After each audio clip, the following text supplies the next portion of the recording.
Hi, hello, welcome to section number 5. Um, QR code here for attendance. Today's fun question of the day is how are you feeling about the exam? I've actually kind of cleared the first 10-ish minutes of section just to kind of talk about the exam. Less in terms of the actual content questions and things, and more of how was that? Because you were sitting with the writer of the exam, and I mean I certainly have thoughts on it and how things went. I've graded about 70% of it so far. I'm going to P-Town this weekend, so I wanted to try to get it done, and so I'm going to try to get the rest graded today. Grades won't be released until Monday because I still want Logan to look at it and kind of go over some of the score things and look at a few questions. But yeah, does anyone want to kick us off? Thoughts about the exam? Say where you feel. Specific things? Yeah, or whatever. Or just general, that felt really bad. Rude. Well, okay, the resonance one, I was confused at first because first of all, when I was looking at it during the test, I didn't even realize that there was a C that was triple bonded in the middle. So many people. That was one of the things. I think the structure was something in whatever, and then it had this. That's a carbon, and so many people didn't put it, and that's one of the regrets that I have writing it. I wish I had typeset that to make that C more explicit so that I could have helped you more with that, because a lot of people made that mistake. The other one on the resonance was particularly poor this year, and I think a lot of it was regarding the fact that we weren't grading arrows. I think a lot of people assumed that they could just draw the structures without thinking through the electrons, and that shot a lot of people in the foot. Mostly because, remember, your number of electrons has to stay the same. You can't break any single bonds, and you can only get a resonance structure that you can push curved arrows to. So it's kind of the thing that we were not grading curved arrows, but in order to get it correct, you basically have to be thinking about curved arrows. And I think that led a lot of students down wrong paths there. So the resonance one was rough this year. Yeah. On the resonance, I feel like the first two I could figure out easily. The third one, Hey, but I mean that's 4 out of the 6 points if you got the first two, It didn't say how many you were supposed to draw. 3.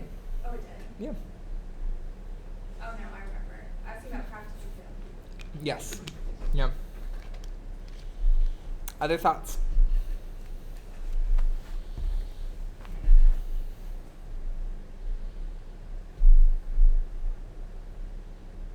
What do you think after grading S-17?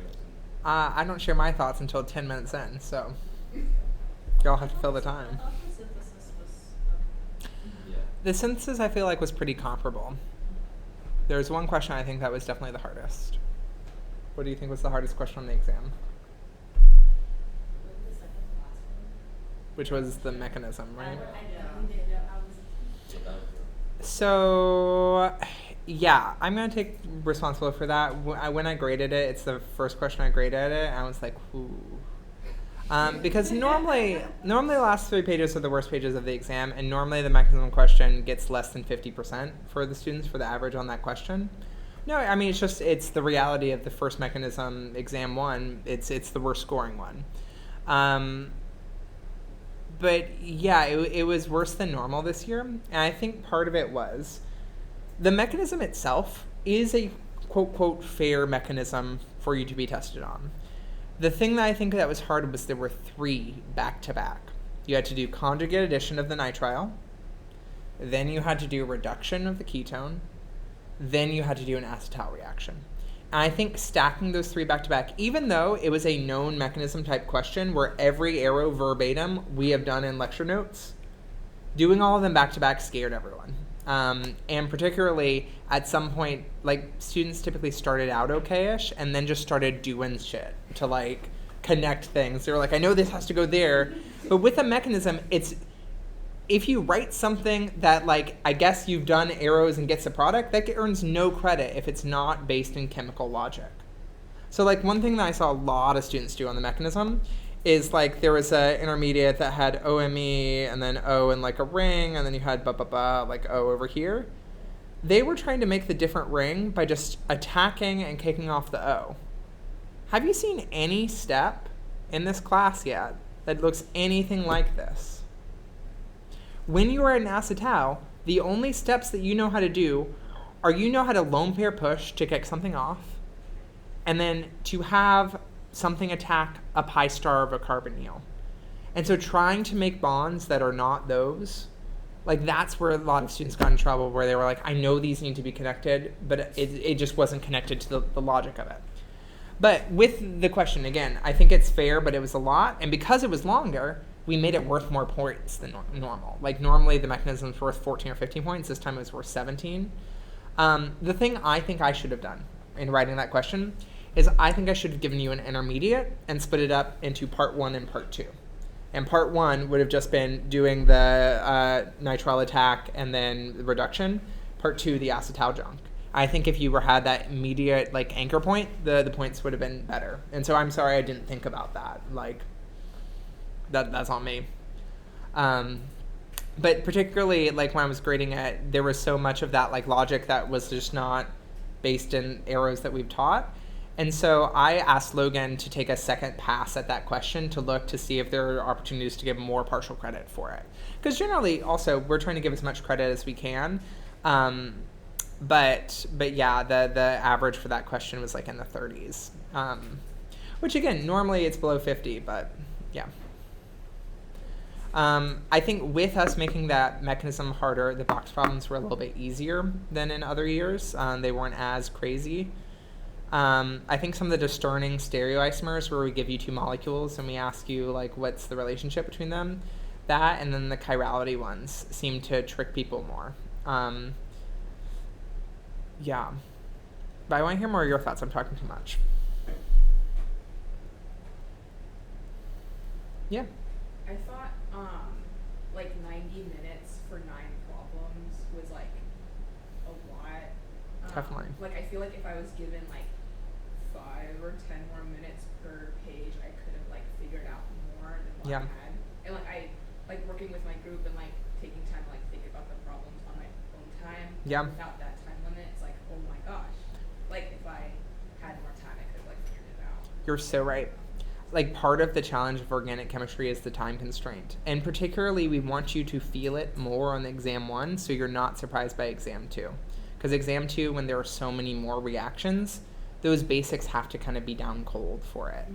It's also like it's the metacognition skill of like training a lot of you who want to be doctors to have a base of knowledge that you access quickly to make decisions in like a game time moment. So it's not just about knowing it and being able to figure it out, it's about also being able to apply it quickly. That like it's an explicit part of it. But I know that it sucks because you're like, if I had a little bit more Like, time. I understand why like now you guys are giving us the group exam so that we can, you know, like Yeah. so Engagement with it, yes, totally. And engage with the like fast thinking and slow thinking. Yeah, definitely. Yeah. Oh, it actually, I mean, it kind of makes sense, but that when we went back over the exam with our group, pretty much every question that we were, like, it was either, like, we all knew it really well, or, like, it was, like, more confusing for all of us, which I thought was really Interesting. Normally in a group exam, people's strengths don't overlap as much, and so... Yeah, that's what I was surprised about, but Yeah.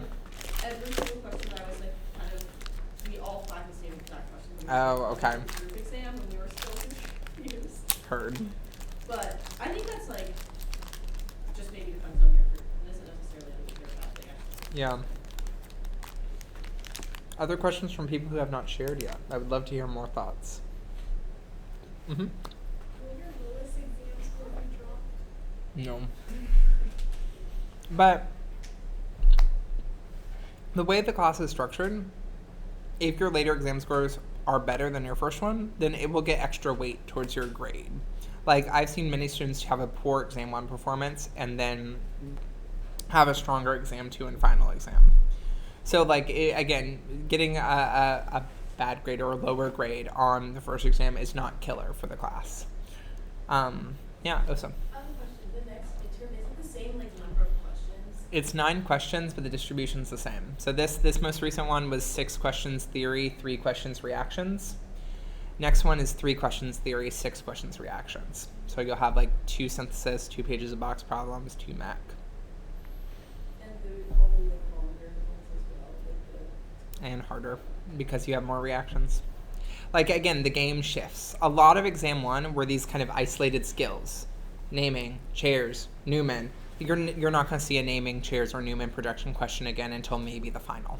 But it's not going to be on exam 2. Yeah.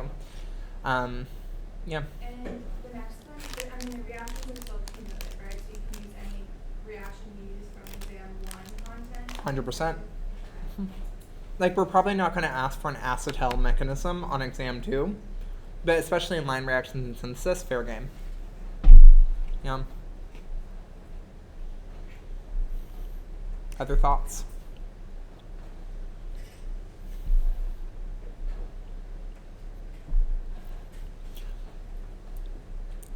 Maybe the other thing I'll say is I think students get very in their heads about scores for these pre-med classes because they're thinking about like applications and like all the things that are like very real pressures. But I think a lot of students interpret a bad score on a test in organic chemistry as like, I can't do this. And I would encourage you not to think about that. Like, again, a lower score on the first exam does not count you out for this class. More so, I would take it as it's the first time you're getting feedback in the class about like what you are doing and like what worked and did not work. So one, pay close attention to what you got points counted off for. And if they are like little like careless mistakes or backwards arrows or like convention things, fix those to make sure that that does not happen again. Like, again, it's the first time you're seeing that feedback. Before this, you were grading yourself, and maybe you didn't know what criteria to pay attention to, you know? The second thing is I would say, especially for the reactions, treat the exam, like grading, as feedback on how well you're studying aligned with how we are testing you. Because just because you got a lower score, I do not think that that means that you are lazy or did not study enough. Typically, it's did your studying align with how we are actually testing you on things. Because of that, a lot of the way that the next 2 weeks are structured is going to be revisiting that. Particularly if your reaction pages were much lower, I would encourage you to try out a different study method for reactions. Over the next 2 weeks in section, we're going to have how to study reactions part 2 and part 3 to kind of talk about some more skills and more things to be doing. Not next week, but the week after, I'm also going to be holding mid-semester meetings with every student in the class. So I'll send out a calendar with like 14 hours worth of slots to sign up for. And I'll have you sign up for 1 to 3 10-minute slots on there for us to just touch base on study methods, how the first exam went, how preparation for the second exam is going. But there are a lot of ways of studying for organic chemistry that will not get you a good grade on the test for the types of questions that we ask. And so if you sense that is starting to happen, pivot now, try something. Just like throw it out there, and then when we meet, we can be like, how is this new thing working? The biggest thing I will say is most students studying is not confronting them with what they don't know on a blank page. And that's what the exams are. They are like a reaction where you have no other resources and you just have to figure it out. And so your studying should do something to train you how to think. A lot of people studying right now is looking at it after it already exists and being like, do I understand this? Which works in some classes, but does not always work here.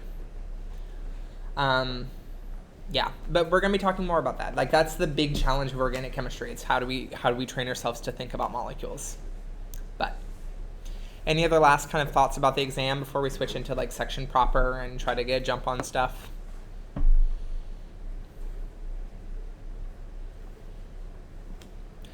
Is general morale just like all-time low? This is typically like the worst section because everyone comes in and they're like,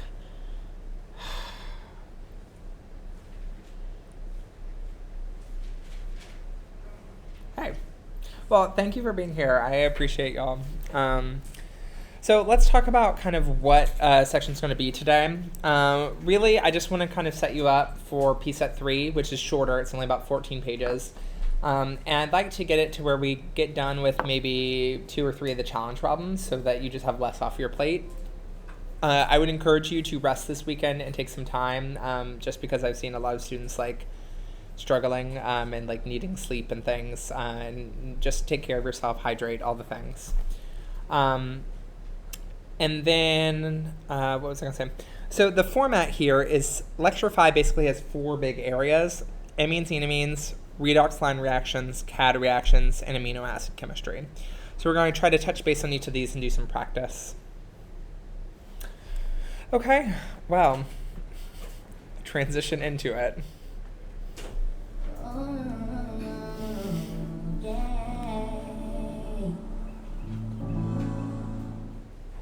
So let's talk about some new functional groups now that you've had functional groups on the test. You know her, love her, a carbonyl, even though that's not a specific functional group name. It's C double bond O. And then we also had this one called an enol, an alkene and alcohol. Why do we consider this to be one functional group and not 2? She has resonance, and because she has resonance, she reacts as one functional group. So we've seen these before. Let's meet the nitrogen versions. So a CN double bond is called an imine, and then if we have an alkene and an amine, it's an enamine. Okay. Also, if we have like a protonated amine, it's an aminium, like ammonia, ammonium. And already I'm starting to be like, this is nonsense. What do you mean we have amines, amides, amines, enamines, and aminiums? How dare you? How freaking dare you? I don't know what to say. This is just what we call them, and we do need language to talk about these things. Treat these like functional groups that we could have asked you to ID in the first test. Which functional groups are also rough this year, which I was like, But again, functional groups are our language for talking about molecules. So, yeah. What wasn't rough? I just feel like there. The box problems were less rough. The hybridization was the strongest it's been in 3 years. The Newman productions were okay-ish. The UPAC nomenclature was good other than the numbering. People didn't know which way to number it. But, like, it wasn't the worst exam ever. Like, I was just talking about the ones that probably felt most brutal to y'all. I was hearing a lot about that was rough. No. Yeah. I didn't give y'all your kudos as much, mostly because I was wanting to give the feedback for the areas to improve on. But, yes. You all did a lot of work. You should be proud of the things that you've learned. You only knew reactions for 8 days, and then you were thrown into synthesis. That's crazy. That's really, really bad. Wild. Okay. Last thing, functional groups to remind you. Remember, we have primary amines and secondary amines, and the difference is how many carbons are attached to nitrogens. Primary amines attached to 1 carbon, secondary is attached to 2. So with this, we can go into these new reactions. Let's start off with a ketone or aldehyde. And if we react with a primary amine, it makes an imine, a CN double bond. If we react with a secondary amine, it makes an enamine. So with this, these are doing very, very similar reactions to each other. They're exactly the same except for the last step. The last step is different for them. But also, this reaction is super, super similar to the acetal reaction. So we are going to be doing a lot of the same kind of arrow pushing. And like this lecture or this reaction could have fit into lecture 3 if lecture 3 was longer. It really spiritually is a part of lecture 3. But let's talk through some of the mechanism. So first off, we have the amine attack a carbonyl. How is that different from the acetal mechanism?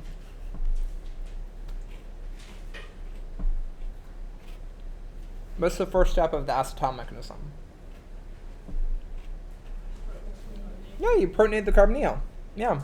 Why? Why can this just attack?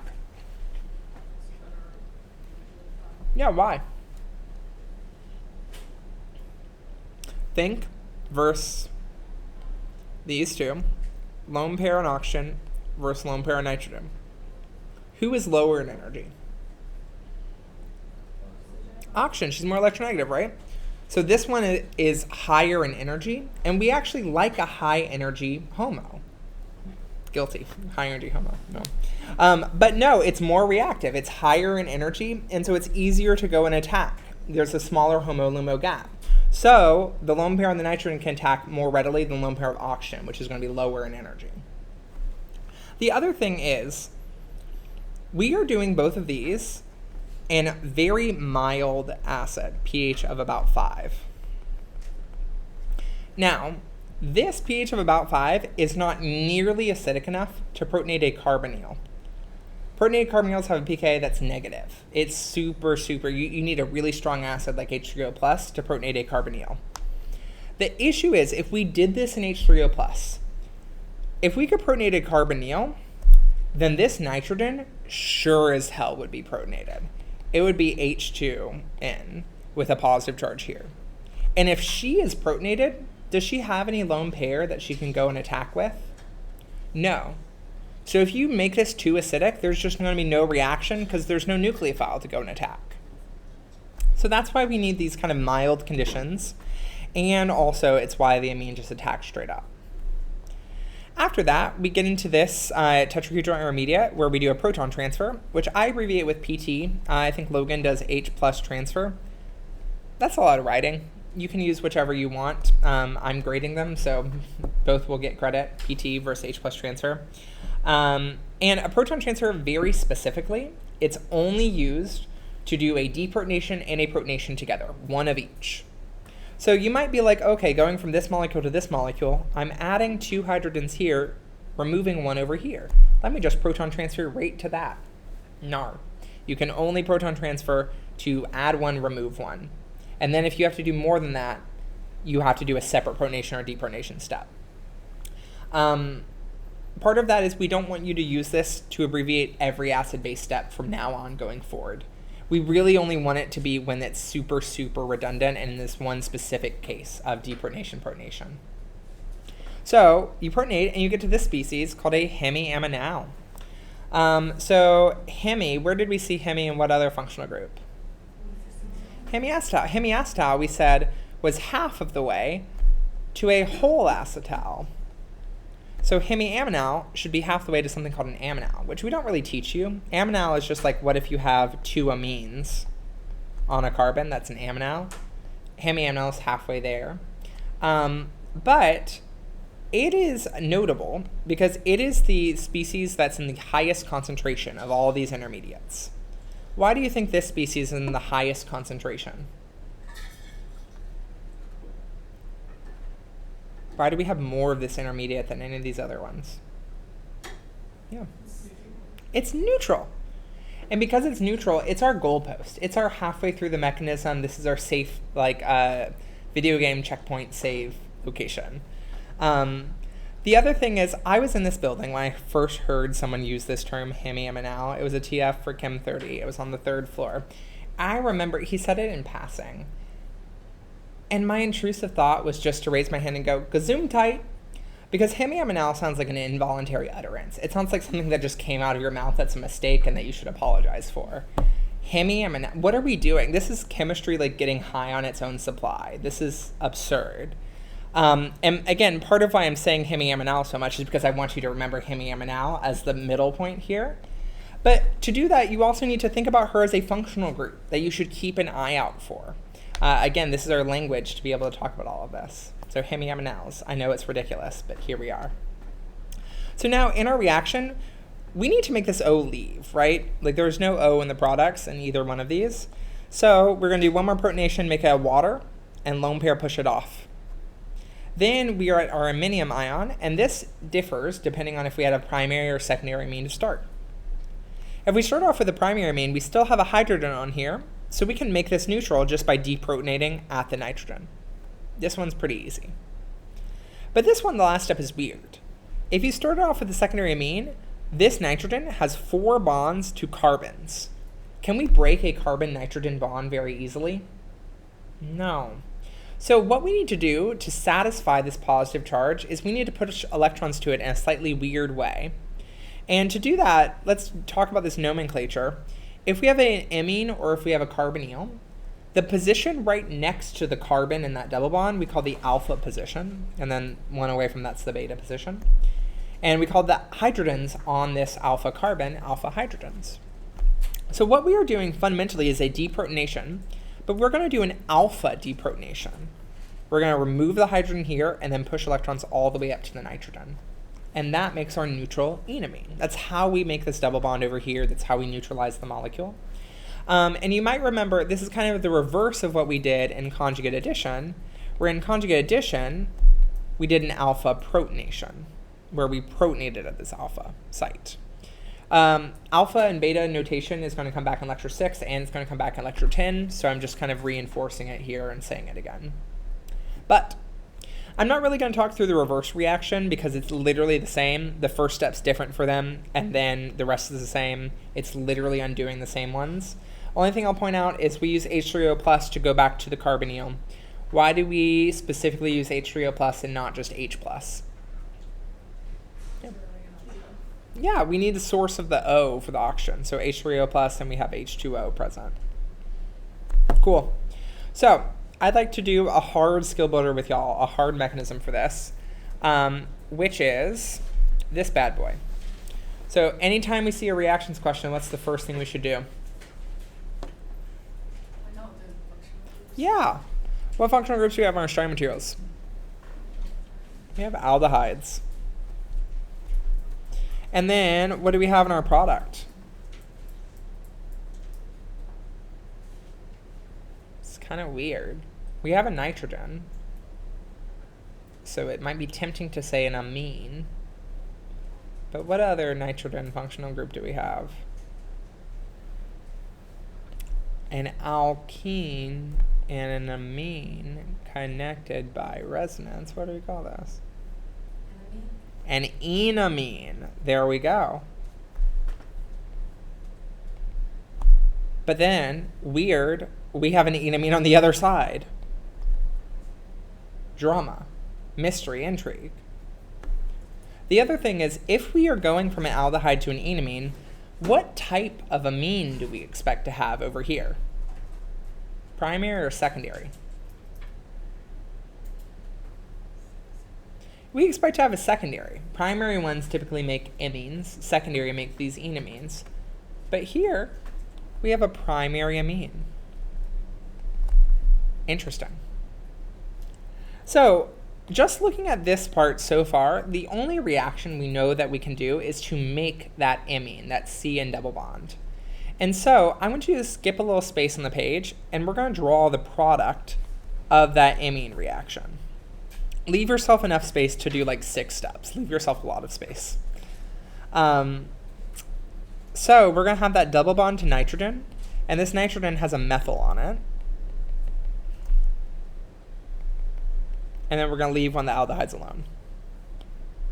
So this first batch of steps, this is straight up the amine formation mechanism. So what I'd like you to do is I'd like you to take 2-ish minutes, and I'm going to put up the general amine formation mechanism, and I want you to just draw it to turn this into the amine. Do you feel like you know what I'm asking you to do? To draw the mechanism to go from these two to this. Cool. Well, then I will put up the general mechanism. I'll give you all 2 minutes, okay?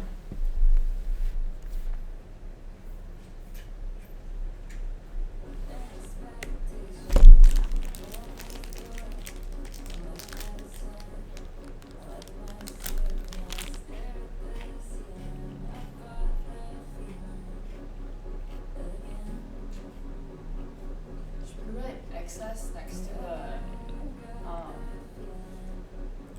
amine in the on top of the reaction arrow. Because we need to tap it twice. Look at the product. There's only one nitrogen in it.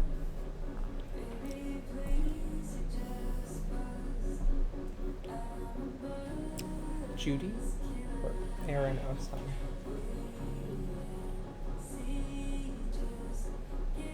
I think I know everyone's name now.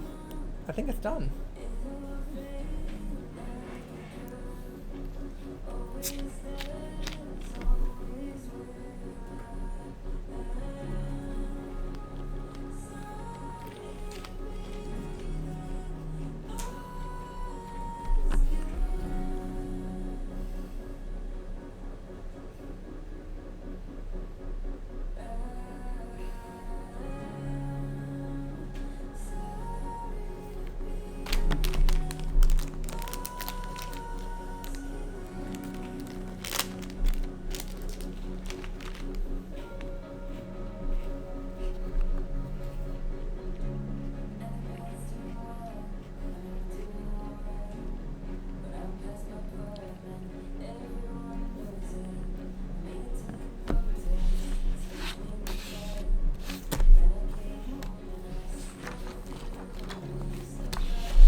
So that's only 2 minutes there.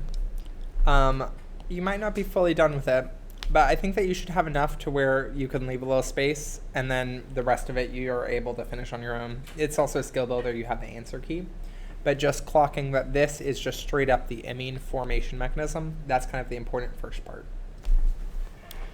Okay, so now we have to think about how do we start getting from here to the product, right? So I want us to do an anchoring here of our intermediate molecule, of mapping things in this intermediate molecule onto the product. There are kind of two, to me, really obvious anchor points.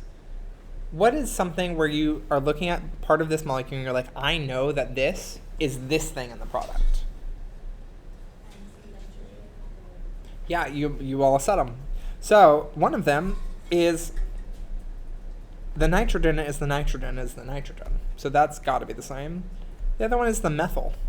There's no other like methyl, CH3 anywhere that we could add. So we know that those are there. And then kind of following around, why don't I call this one at the base of the imine the green carbon? Does it matter whether I assign it to this one or this one? It's symmetric, so it doesn't. So that, and then I'm going to skip 2, and then we get the light green on the other side. So we know this nitrogen's already connected to this kind of bold green, but we eventually need to connect this nitrogen to the faded green too, right? We also have some double bonds and things that need to happen. But based on this is the weird step of this mechanism, the weirdest step of this mechanism. The thing that they want you to try to start to see and figure out is if you know that this nitrogen needs to be connected to this carbonyl, this nitrogen is an imine, it has a lone pair.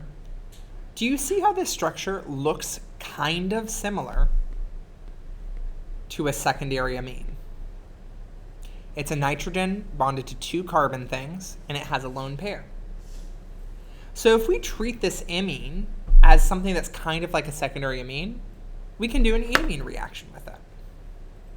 So let's try that. So our next step, the lone pair on this nitrogen, let's attack up this carbonyl and push up.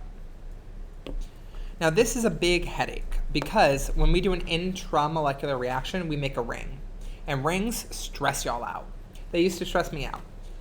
So this is my ring strategy. Steal it, please.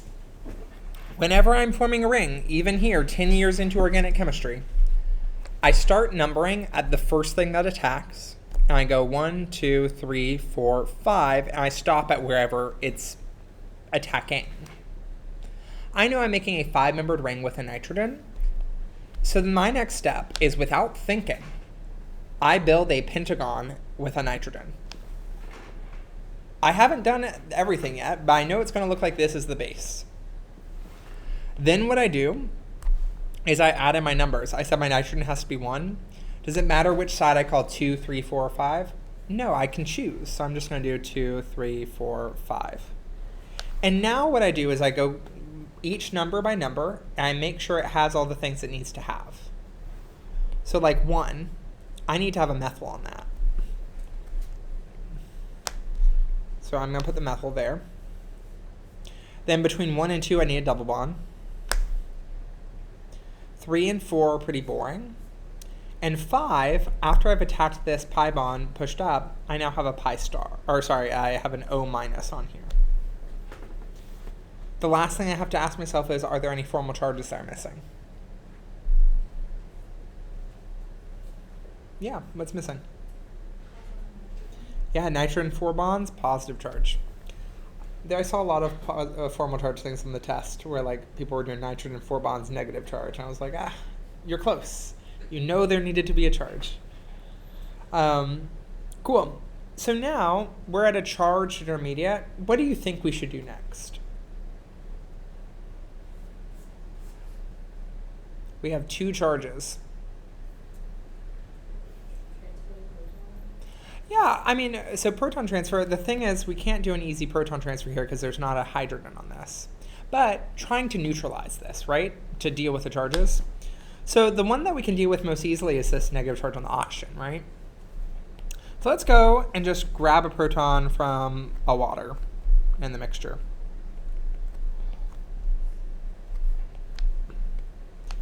Okay. And then we need to try to deal with this charge on the nitrogen. And remember, we had a new strategy for if we have a nitrogen bonded to 4 carbon things, how do we get rid of that positive charge?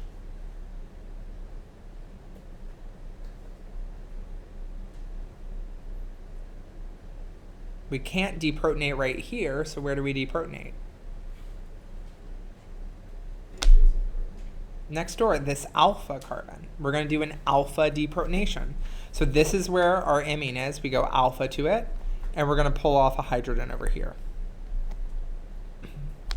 So something in our solvent is going to pull off that H. We push in, make a double bond, give electrons up to the nitrogen.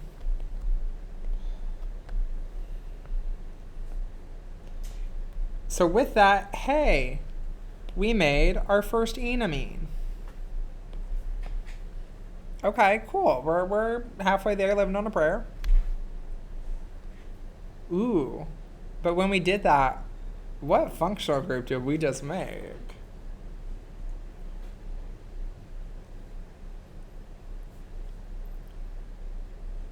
Nitrogen and an OH attached to the same carbon. Gesundheit, we made a hemiaminal. Whoa, this was our halfway point in the amine-enamine reaction, right? So we made this hemiaminal. We know we need to make a second enamine, so we can just straight up do the enamine arrows from here. The rest of this is just verbatim the enamine formation mechanism. Full stop. So what happens is we protonate the OH to make it a better leaving group. We push it off as water, and then we do another alpha deprotonation. So I protonate this OH to make it a better leaving group.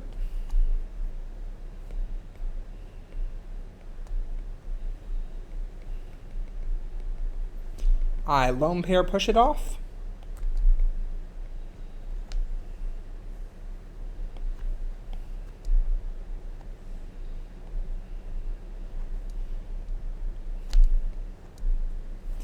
And then I go alpha to my new imine is right here. So alpha is going to be here. And I remove an alpha hydrogen.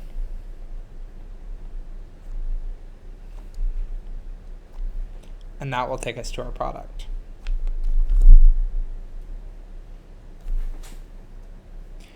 So this is a hard mechanism.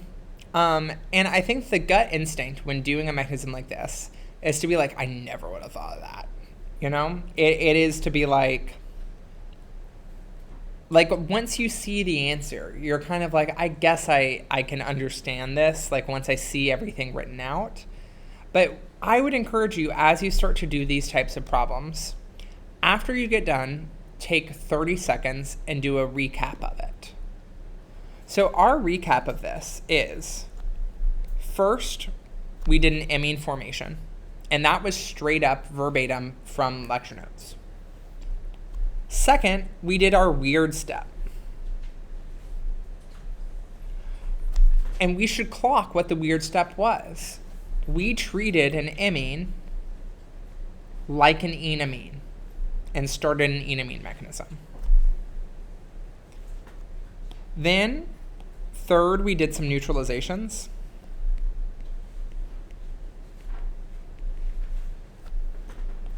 And then last thing that we did was we did the enamine mechanism.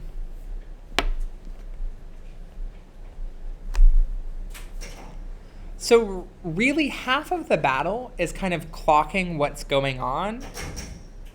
And once we recognize things that are verbatim from lecture, then if we have our reaction basics memorized, which at this point you don't because you just had a test yesterday, but like as you were studying, you will get to where you could just do the generic imine and generic enamine pretty quickly.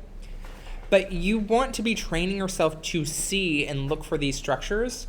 So for the classic mechanisms, you could just plug them in once you know that you're doing that. The other thing that I would think about when you're doing this like post-mortem analysis of a question is to ask yourself like, what would I need to tell myself 10 minutes ago to get this question correct or more correct? Like what is the thing that is like the tripping point or that's like hardest to see? And I would honestly get to the point where you could do this mechanism without looking at it, where you could figure it out. It's not like fully memorizing it, but it's taking these memorized pieces that you have and figuring out how to link them together. Cool. I might keep going on just because we have a lot to get through. I want to try to get to, I want to do a challenge problem synthesis with y'all. So I'm going to just like plow through. So,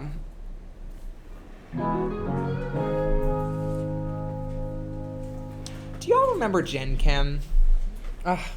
Simpler days. Y'all were doing things like oxidation numbers, which was this whole like mathy formula, right? Well, organic chemists are lazy, and we want a shortcut version because we only really care about carbons. So Logan gave a more like even more complicated answer than this in the lecture notes. Both of these kind of functionally work, and we're never going to be like, just what's the oxidation level? But the shortcut way is the oxidation level for carbon is the number of electronegative things it's attached to. So, like here, CO2, it's attached to 4 bonds to electronegative things. It is oxidation level 4. I said how many it's attached to. It's how many bonds it has to electronegative things. Apologies. So you have these oxidation level 4, that and carbonic acid. Oxidation level 3, you have a carboxylic acid and all the carboxylic acid derivatives. Oxidation level 2, you have ketones, aldehydes. You could also have like an acetal here at oxidation level 2 because this carbon is connected to 2 electronegative things. Oxidation level 1, you have alcohols, amines, alkyl halides, all that. So why do we do this? Why do we care about it? Molecules in the same oxidation level undergo similar reactions. I'm going to say that one more time. Molecules in the same oxidation level undergo similar reactions. So for example, lecture 3 was on oxidation level 2. Ketones and aldehydes. Every reaction that you did in that lecture that could start with a ketone could also start with an aldehyde. Lecture 5, after the amine enamine, is on oxidation level 3. All the CADs, just interconverting between them. Lectures 6 and 7 are going to be on oxidation level 1. So we're really kind of doing a tour of all of these. But this is a way for us to group how things react. And I kind of imagine these oxidation levels as levels of like a big mall or building or something, and like different reactions are going on the different levels. And one thing that's really useful for us when we're learning all these reactions at this level, the reactions at this level, is what's the elevator that takes us to the different floors of these different oxidation levels.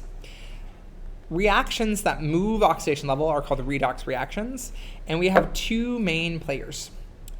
So meet chromium. She's of the earth. She likes long walks on the beach, and she likes her oxygens.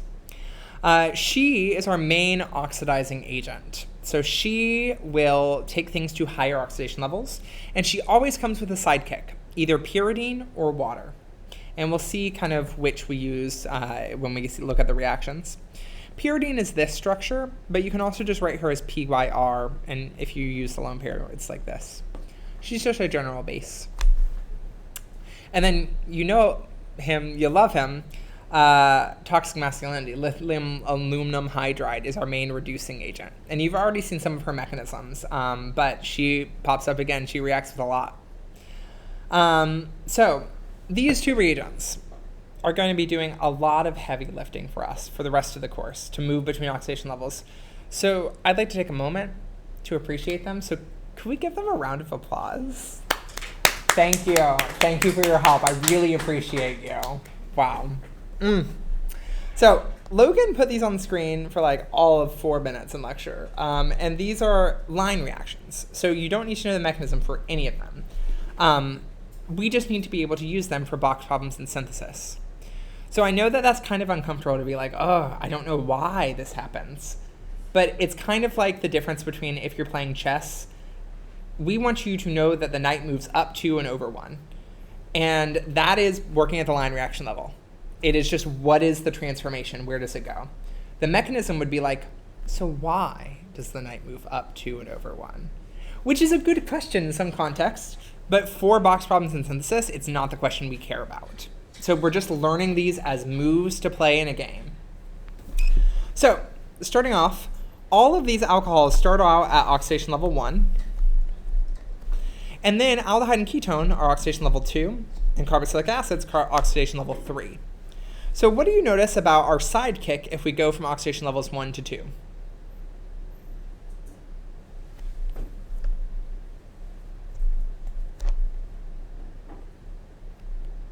Our sidekick is, thank you, pyridine. So if we are going from oxidation level 1 to 2, our sidekick is pyridine. If we're going from 1 to 3, our sidekick is water. Why? Why do we need water if we go to oxidation level 3? What's different about these? Is it going to acid and pyridine basic? That's a great point. Yeah, like we form a carboxylic acid, this is basic, but there's even a bigger one, which is we need a source of oxygen because we are adding on a second oxygen over here.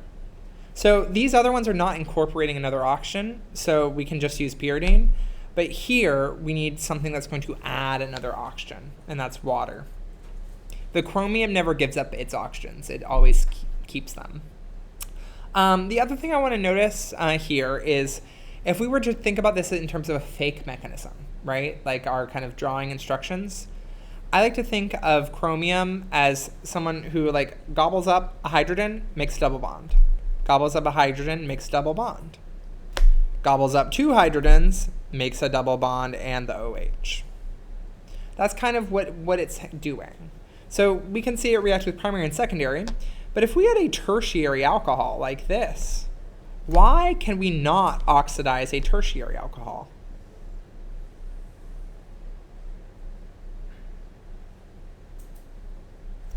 Do we have any hydrogens on this carbon? No, there's no hydrogen to gobble up and make a double bond. So tertiary alcohols can't be oxidized. The other thing is, if we are going all the way to oxidation level 3, we need to gobble up 2 hydrogens, right? So can you start at a secondary alcohol and go to a carboxylic acid? No, you only have 1 hydrogen to swallow up. And it's also the thing that if you were to go to a carboxylic acid, you'd have to get rid of one of these R's. And it's hard to break a carbon-carbon bond. So that's kind of the oxidation things to like pay attention to. And then for the reductions, we're using lithium aluminum hydride each time. All of these start at oxidation level 3, and they're going to oxidation level 1. And these, you can kind of think of them as the reverse. They put on hydrogens. And you've already seen this with like an ester, like double addition to ester of hydrides. We made an alcohol.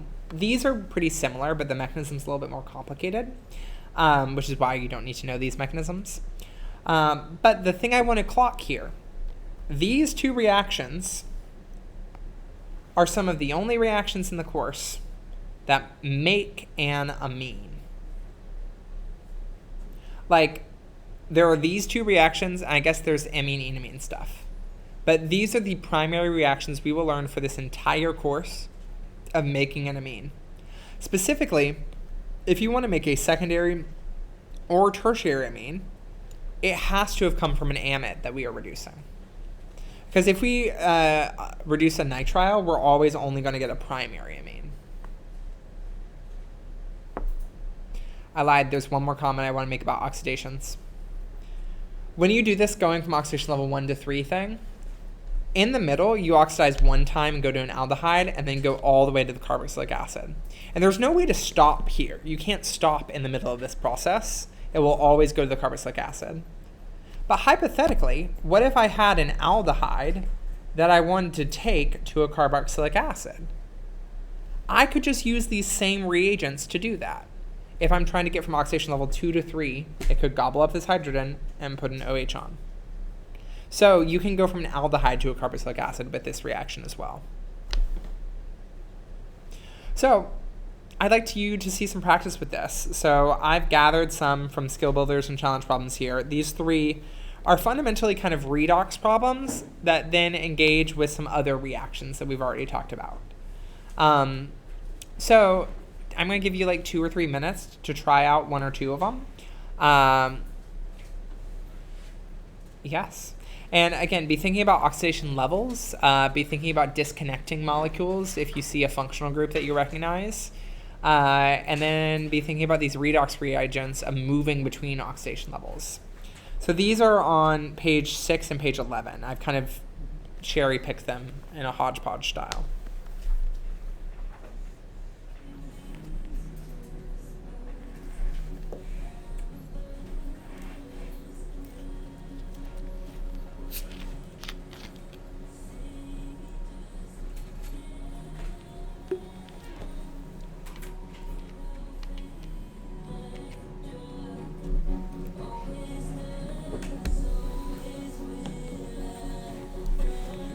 Can you scroll to the notes right now? To the just like list of them? Like where you're showing line reaction? No, Yeah. line reaction. Would people prefer to see that on the screen to have the line reactions up? Cool. Just make sure you star which ones they are because they jump around between the different pages. There you go.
I think in other lectures where you've had more time to study, it makes more sense to give you like time to attend them. But it's been a rough week for us all. Why don't we just try doing these together, kind of going forward today? Okay. So I'm gonna start off with these two because they're a little bit easier to me to see what's going on.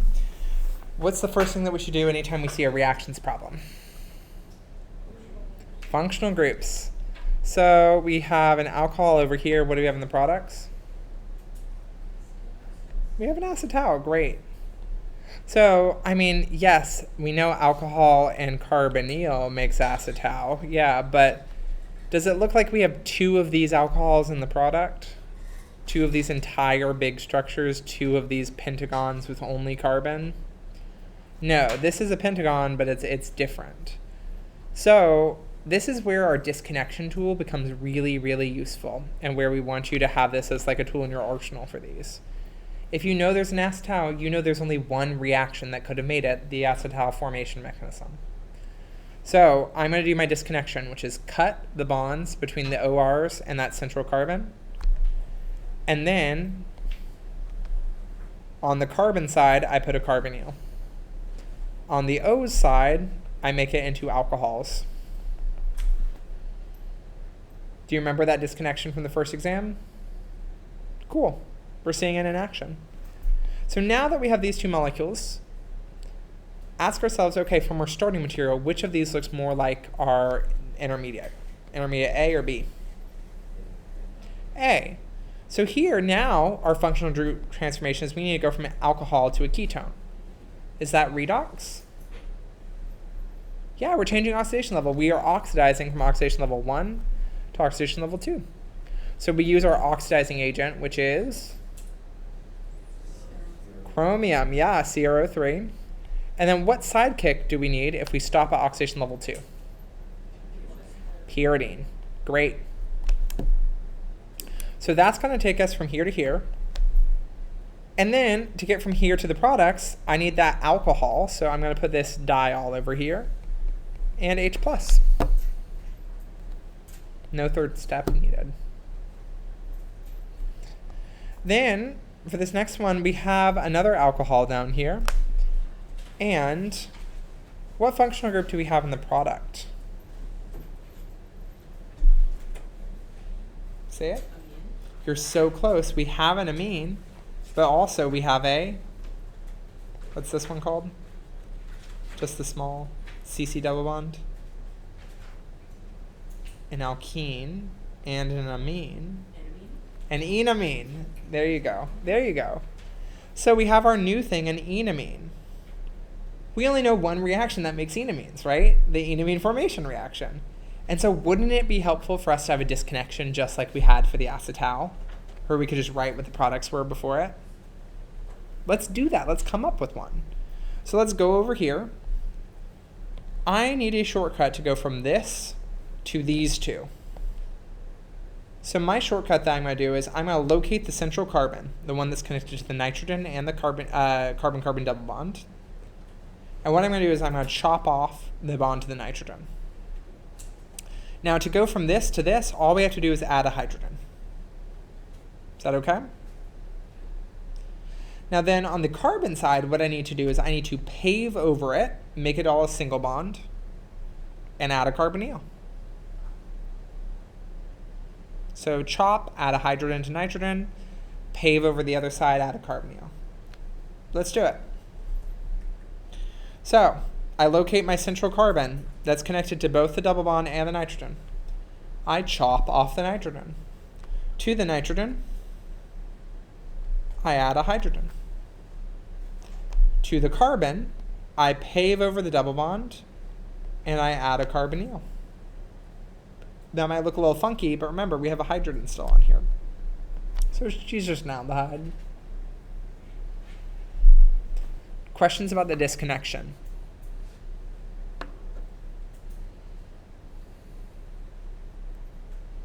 Again, it's just a tool to help us play this game. Do I need to know every curved arrow step to do that? No, but do I need to be able to draw the product or the starting material, go back and forth between these in like under 20 seconds? Yes. And it involves making up a new fake mechanism for each of these reactions. Okay, so now that we have these, I ask myself, is the starting material closer to A or B? A, right? They both have this kind of isopropyl thing. So now we're going from an alcohol to an aldehyde. Are we doing redox chemistry? Yeah, we're oxidizing again. We're stopping oxidation level 2, so our sidekick yet again is who? Pyridine. Great. Okay, so that gets us here. And then to form our enamine, we need to supply this amine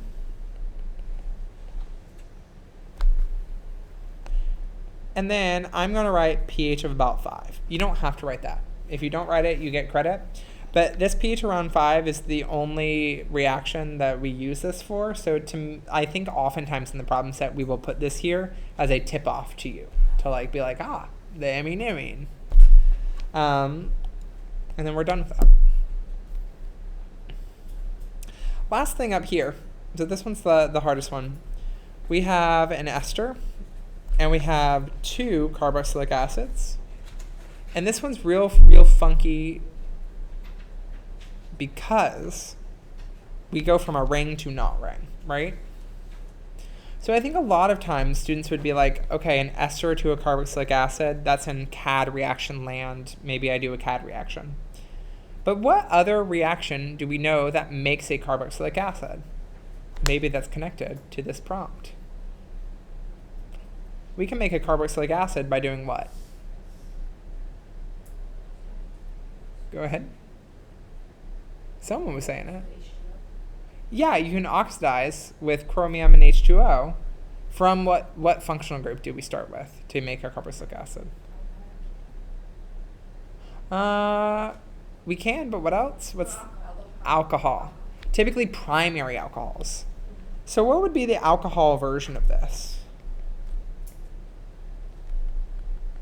So these are both primary alcohols, and we have 1, 2, 3, 4 carbons in the middle.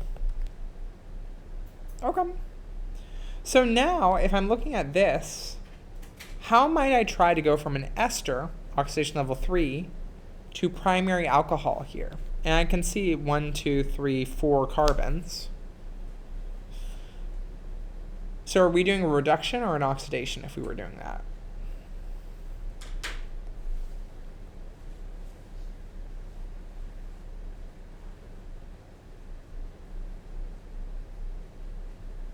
We're going from oxidation level 3 down to oxidation level 1.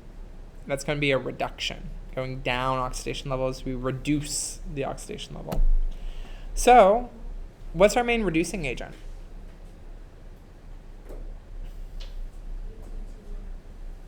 Say again? Lithium aluminum hydride. There you go. Yeah. So this is exam 1. So this is double addition to esters, starting with this ester here and adding 2 hydrides to it. So our fake mechanism for that is we would chop this open, we would erase the carbonyl, we would add 2 hydrogens, and then put on an OH. And the other side that we chopped off, we would have our O there, and then we make it neutral, H. These are the same molecule. So we opened up this ring by doing a double addition to ester. We reduced it at the same time. So then our final step to go from here to here, we just need to add our chromium with water.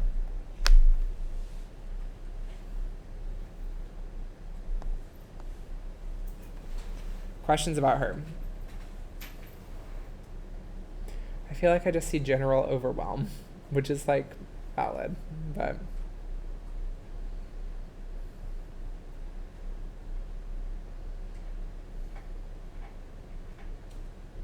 okay.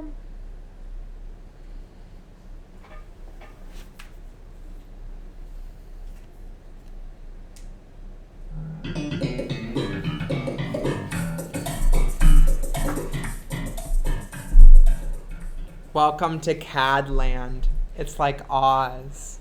It's a wild, magical land where all the CADs live. And by CADs, I mean carboxylic acid derivatives. So with CAD land, I've made this kind of yossified chart for you. And basically, it is summarizing the reactivity of these different CADs. And you need to know within these CAD functional groups which are more reactive, which are less reactive. Logan spent a pretty significant amount of time in lecture kind of talking through that with you, and a lot of the reasoning for this is about resonance structures and stability. So make sure you do study that on your own, but I'm going to talk about this less today because that's more of a like check your own understanding later and like make sure you can supply it. One of the kind of theory questions are like, it's not going to be a whole page, but typically ranking the different reactivities of these CADs has been an exam question in the past. So be aware of that and know the different levels of the reactivity. But the purpose of all of these CAD line reactions, or CAD reactions, broad strokes, is really just to interconvert between all of these different functional groups at oxidation level 3. We want to know how to get from one of them to the others. And I've tried to help you out by organizing this visually. I know Logan really likes his table version, but I really like the reaction web version. It's so much easier for me to follow. So I've done a couple things. One is these functional groups are placed in order of increasing reactivity. The most reactive CAD is an acid chloride. The least reactive CAD that you know reactions for is a nitrile. And then an amide, so I typically think of the nitrogens as being lower reactivity here. And then here we have ester and carboxylic acid, and then up here we have the acid chloride. So there are two guiding principles that you must know when working in the CAD reactions. The first guiding principle is everyone can become a carboxylic acid. Everyone, yes, even you. Carboxylic acid is the grand central station of CAD land. It is the Moynihan train hall. All the trains are entering, and many of them can interconvert between a carboxylic acid and something else. The only one that can't is you can't go back to a nitrile. So she's a one-way ticket. So guiding principle 1, carboxylic acid is grand central. Everyone can become her. Guiding principle number 2 is it's easier to go down in reactivity than it is to go up in reactivity. So if you are an acid chloride, you can easily become an ester, or you can easily become an amide in one move. But if you are an amide and you're trying to become an acid chloride, you have to first go into CAD station at the carboxylic acid, and then turn into an acid chloride. You have to do it in 2 steps rather than 1. Similarly, if you're trying to go from an amide to an ester, you have to go first to a carboxylic acid, then to an ester. So you're always having to kind of like move around in this space. But again, all of these are reactions with like their full mechanisms, and y'all did them all in lecture, and it was where Logan was like, aren't you getting tired of these arrows? You've done the same things over and over. And the core mechanism is the same. I have a typo down here. I'm missing one arrow. But the core mechanism is you have your CAD, a new nucleophile comes in and pushes up. Then you lone pair push, kick off a leaving group. And then you're at your new functional group. And almost all the mechanisms are this with some added acid-base steps. Like that's all it is. It's nothing more special than that. The two that are kind of weird are the nitrile hydrolysis mechanism here and the SOCl2, the thionyl chloride mechanism. Those are the two mechs that are kind of awkward. But I've summarized all of that for you. I've given you another reaction summary sheet because I think that the one for lecture 3 was helpful to y'all. I will not be supplying them for every lecture, but just for these first few, I want you to have some structured resources for it. But here it goes through like all the steps in great detail and has all the information. So we do have them for mechanisms, but because the arrow pushing is so similar to exam 1, like acetal arrow pushing, we use it less on mechanisms. We use it more in line reactions and synthesis. So really, again, we're thinking about all of these as different chess pieces that are moving around, and we're trying to learn, okay, how do I transform this functional group into this functional group? What are just the reagents I supply? The really nice thing about all these mechanisms, all these line reactions, is the fake mechanism is really easy. The fake mechanism is you chop off next to the carbonyl and put something new on. Chop off, put something new on. Here, you chop off, put something new on. So that's kind of nice. The fake mechanisms for these are a lot easier. But let's do some practice with this together. And I'm going to like copy and paste this because I don't expect y'all to have this memorized yet. But we are just going to be like straight up using this to try to answer some line reaction questions. Do we know all these reactions fully? No. Do we have this all? Can we do the curved arrows for these? Not yet. You haven't studied it. You've been doing exam stuff.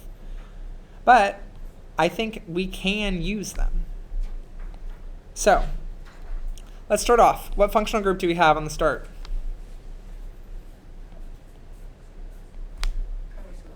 carboxylic acid. And then the product?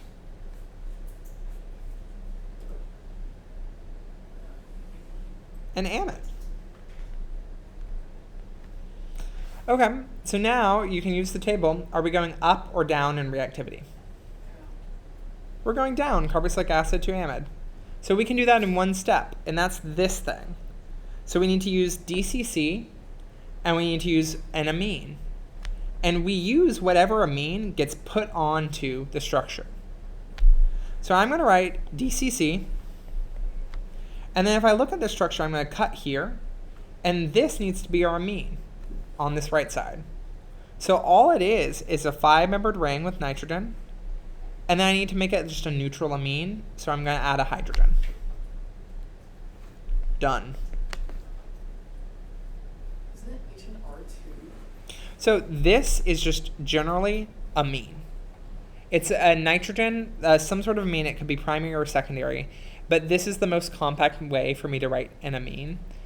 If I was really doing it out, it would be like NH, R/H, R'/H, and that's just like too much to write there, you know? But it's not that you have to have the same two things on it or anything. Yeah, that's a great question. Okay, let's try the next one. What functional group am I starting with? An amide again. And ending with?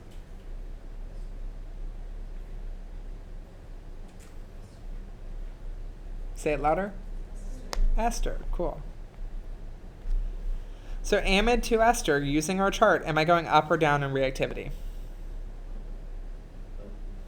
Up, amide to ester. So can I do that directly? No. So I need to go to Grand Central, to a carboxylic acid, and then go over. So to go to Grand Central, to turn this into a carboxylic acid, I need H3O+, and that's going to make here this carboxylic acid. And then carboxylic acid to ester, I need an alcohol, an H+. How do I know what alcohol I need? Well, I have to look at my product, and I have to cut off this right side. So I need this O with 2 carbons. I need to make it neutral alcohol, so I add an H. So I have ethanol, everyone's favorite alcohol. An H+. Done. Do you see how little we actually have to understand to answer these? Like, it's something that you need to practice and a skill that you need to be, and eventually you need to know the mechanisms. But if this was an exam problem, that would be 4 points you just got on the exam, and think about how little you actually had to know. You had to have these moves kind of memorized, these rules of like, how do these pieces move of this reaction? But, okay, what about this? We have an ester to, what's our functional group on the right? Acid chloride. So are we going up or down in reactivity? We're going up. Acid chloride is our most reactive. So can we do it in one step? No, we have to go to Grand Central, then go up. So I'm going to do the base version. There are 2 different ones listed on here. You can do base or acid. So if you do it in base, you have to do a second step that's an H+ workup. Because why can you not form carboxylic acid when you're in base?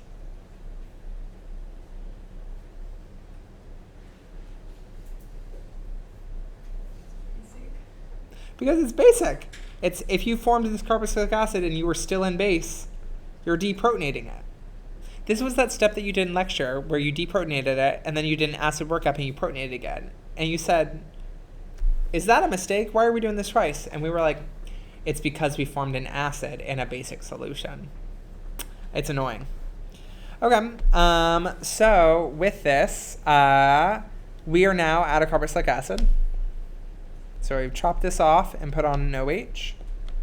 Now, to get to an acid chloride, all we need is SOCl2. Done.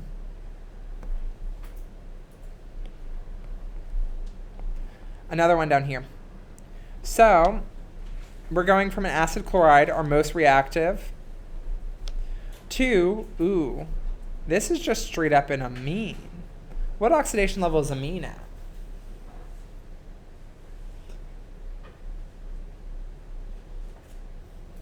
And remember, it's about the carbon. How many electronegative things is this carbon attached to?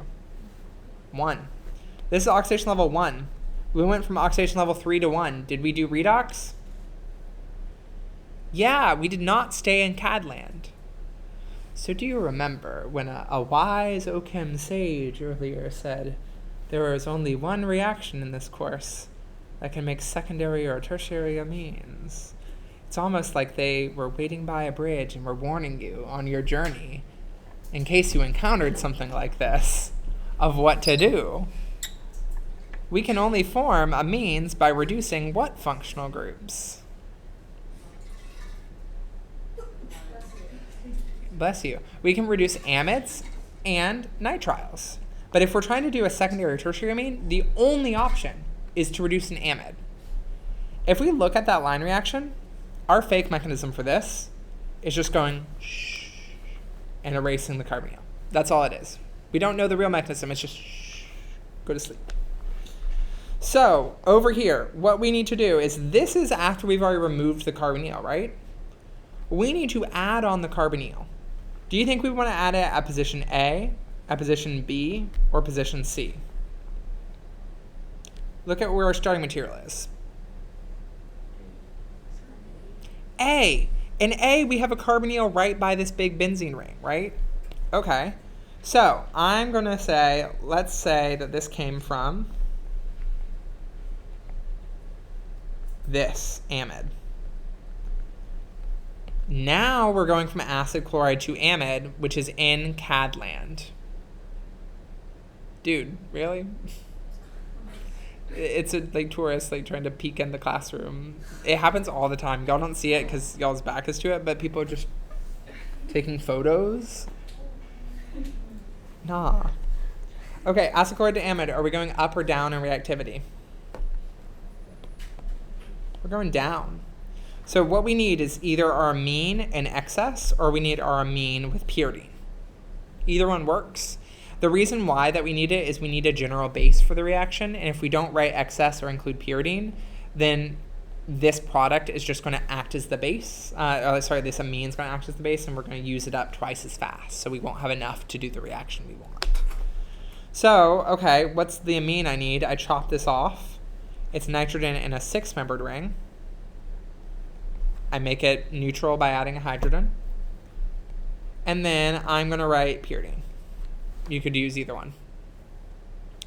Then that takes us here. And then I do my reduction. Lithium aluminum hydride, Et2O, H plus workup.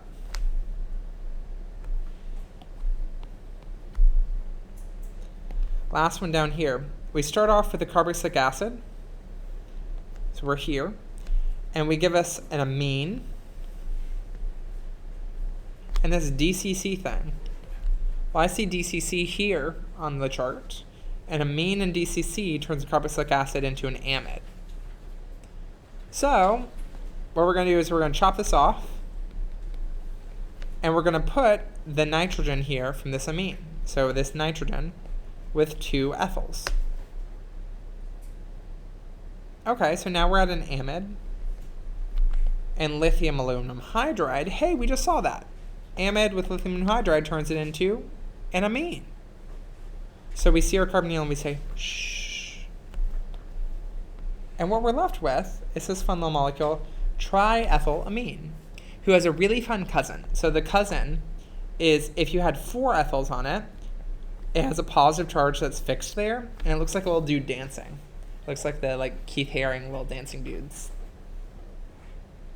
I call him the tetraethylammonium man. Cool. So I know we went kind of quick with this, but again, our understanding does not really need to be a ton deeper than that to do line reactions. We need to know how to draw the products, and we need to know what reagents to get. And then you know that eventually you're going to need these memorized. We are early in the learning process for these lectures. So be working on that studying and memorization separately, and then be applying it with this practice. Questions on these?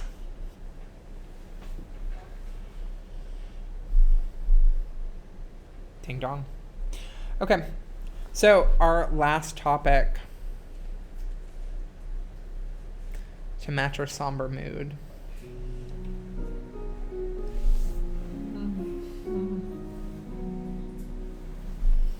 Let's talk about amino acid chemistry.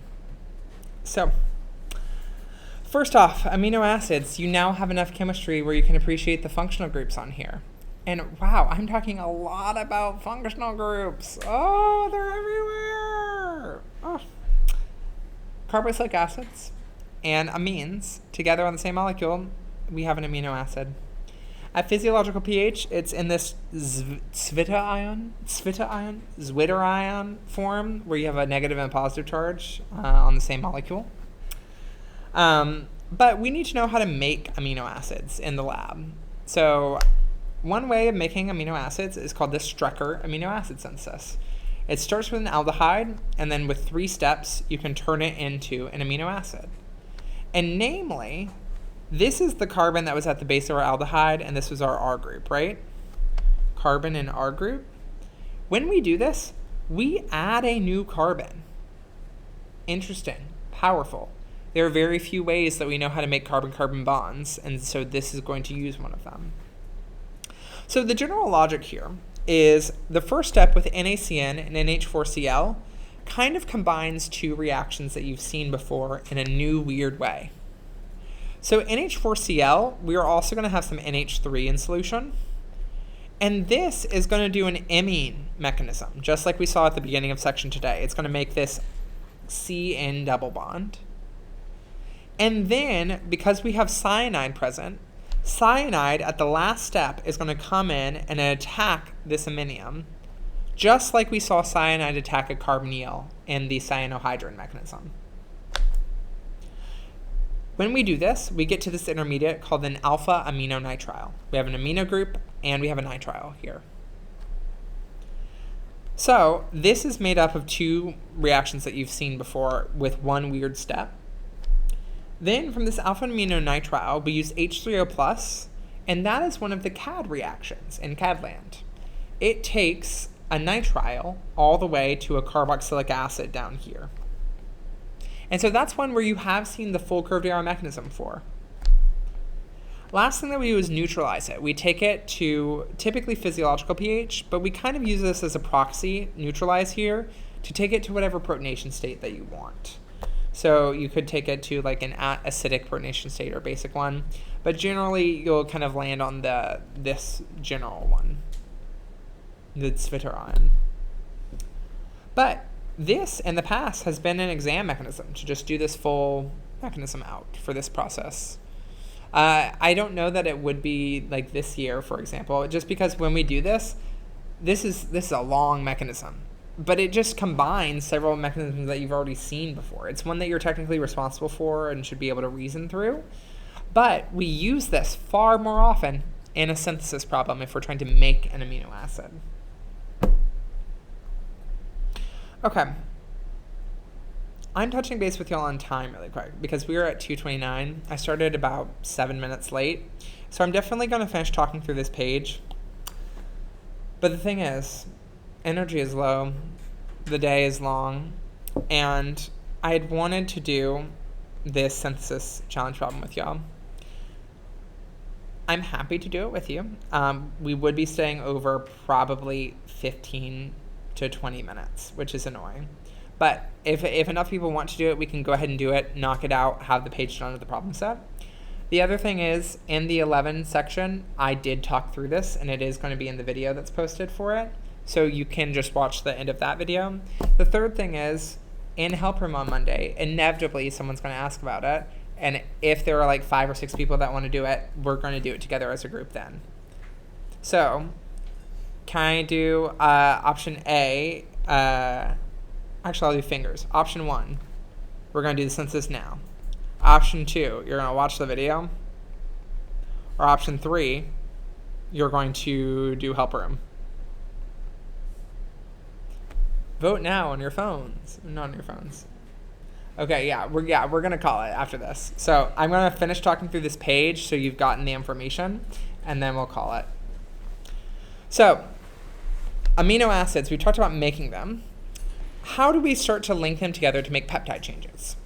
Well, our main agent that we use is called DCC, dicyclohexocarbo-diimide.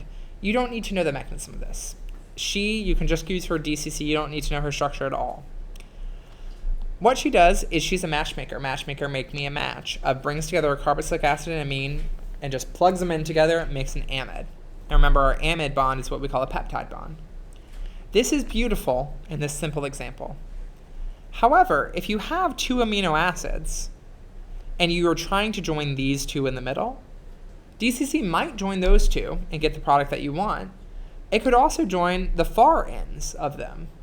It could join two of the same molecule, and we get one with two of these R2 groups on it, or two of the same molecule over here. So we just get a lot of options.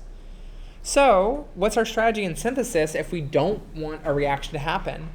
We have to protect our functional groups. So the way that up until now, you've only known how to protect a carbonyl, a ketone or aldehyde, as an acetal. You can protect an amine using this reagent called BOC2O, which again is this big thing. You don't need to know any of the structure. You don't need to know the mechanism. But it replaces one of the hydrogens with this group called a BOC. And then later on, we can remove it with this reagent called TFA, trifluoroacetic acid. And a few years ago, I had a student that came up with a great mnemonic for this. Are you familiar with the comedian and actress Tina Fey, who was on SNL for a long time? So the mnemonic, Tina Fey, sounds like TFA, right? Tina Fey, TFA. Tina Fey hates chickens. That's the mnemonic. Bok, chickens? She hates chickens. She's removing the chickens from the environment. She's scared of the chickens. Tina Fey hates bok. Therapist, bok chicken isn't real. Bok chicken can't hurt you. Bok. Tina Fey out here. Cool. So that's how we protect amines. And now this amine won't react. DCC fully won't see her anymore. And then the way we protect a carboxylic acid is we turn her into an ester. This is a reaction from Cadland. You are responsible for this mechanism. You've seen it. It's not too hard. But once we protect the things that we do not want to react here, DCC can no longer see these, and so DCC can now unambiguously connect the things we want, make our amide bond. So finally, once we made the peptide bond that we want, our last step is we deprotect. So we use our TFA to remove BOC, and then we turn our ester into a carboxylic acid. So the thing I will say about this process is when you are protecting 2 steps, using DCC, another step, and deprotecting, 3 steps, that is 6 steps of what could be, for exam 2, a 10-step synthesis. That's a lot of steps that are just structural things that have to happen when you are making peptides come together, which is actually really nice because otherwise if it's 10 steps and it's like whatever, then that's a little bit more overwhelming. There's at least a structure to how you piece it together. And you are probably, or like very, very likely, going to be having a DCC synthesis question either on exam 2 or on the final. In past years, this has been a hard and fast rule, and it might still be this year, of like, this is coming. It will be one of them. It will be your easiest synthesis question because so much of the structure is built in to protect, DCC, deprotect. You also might have to do this Strecker amino acid synthesis. That's exactly what you'll have to do in the challenge problem that we're not going to do right now, but you have to turn this into an amino acid. You have 2 amino acids. You protect, use DCC to combine, and deprotect, and then do a little final step. And that is essentially the setup for this. But all that being said, thank you for coming to section. Again, I know it's a hard, long week. Please take care of yourself this weekend. Get some rest. And yeah, have a good time. Yeah.